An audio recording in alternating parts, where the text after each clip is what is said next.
সচরাচর আমরা ঘরে ডাল সবাই বানিয়ে থাকি, কিন্তু রেস্টুরেন্টের ডালের মতো টেস্ট আমরা ঘরে আনতেই পারি না। তো কেননা আজ রেস্টুরেন্ট স্টাইলের ডালটা ট্রাই করা যাক। আমি আপনাদের সাথে শেয়ার করব রেস্টুরেন্ট স্টাইলের ডাল ফ্রাই। বাই দ্য ওয়ে, আমি শাহাদাত, ওয়েলকাম টু ফিউশন ফুড। সর্বপ্রথম আমরা ডালটাকে ধুয়ে এরকম একটা কয়ের মধ্যে এটাকে আমরা বয়েল করে নেব। আমরা এখানে লবণ বা হলুদ কোনো কিছু ঢালবো না, শুধু নর্মালি আমরা এটাকে বয়েল করে নেব। তো আমরা ডালটাকে এখানে 60% বয়েল করব। পুরোটা এখানে বয়েল করলে ডালটা ম্যাশ হয়ে যাবে। তো আমার ডালটা এখন মোটামুটি বয়েল হয়ে গেছে। তো আমরা এখন এটাকে এক সাইড করে রেখে দেব। তো আমরা এখন ডালটার জন্য একটা মশলা তৈরি করে নেব। তো আমি এখানে একটা ফ্রাই প্যানে একটু তেল গরম করে ঢেলে দিলাম এখানে 2টা তেজপাতা। তারপর এখানে দিয়ে দেব আমি চপ করা পেঁয়াজটাকে দিয়ে এখন আমি এটাকে ভালো করে সটে করে নেব। তো আমার পেঁয়াজটা ছোটো হয়ে গেলে আমি এখানে দিয়ে দেব টমেটোকে আমি চপ করে নিয়েছি। টমেটোকে দিয়ে আমি এখন এটাকে ভালো করে আবার ছোটো করে নেব, যতক্ষণ না পর্যন্ত আপনার টমেটোটা ম্যাশ হয়ে যাচ্ছে। তারপর আমি এখানে অ্যাড করে দেব 1 টেবিল স্পুন আদা রসুন বাটা। ওইটাকে দিয়ে আমি ভালো করে মিক্স করে নেব। তো আমার টমেটোটা মোটামুটি ম্যাশ হয়ে আসলে আমি এখানে দিয়ে দিব 1/2 টেবিল স্পুন লবণ। তারপর আমি দিয়ে দিব এখানে 1/2 চা চামচ জিরার গুঁড়া, 1/2 চা চামচ ধনিয়া গুঁড়া, একটু পরিমাণে মরিচের গুঁড়া, একটু পরিমাণে হলুদের গুঁড়া। তারপর আমি এটাকে ভালো করে মিক্স করে নেব মশলাটা কুক হওয়া পর্যন্ত।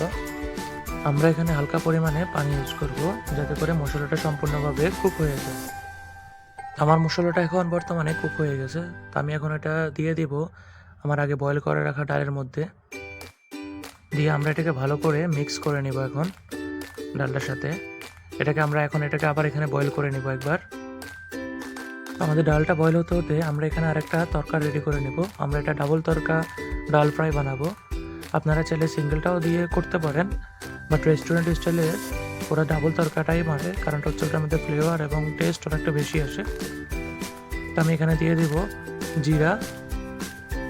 জিরাটা যখন এভাবে ফুটতে চালু হবে তখন আমি দিয়ে দেবো এখানে কুচি করে রাখা রসুন। 1 টেবিল স্পুন আমি রসুন ইউজ করেছি।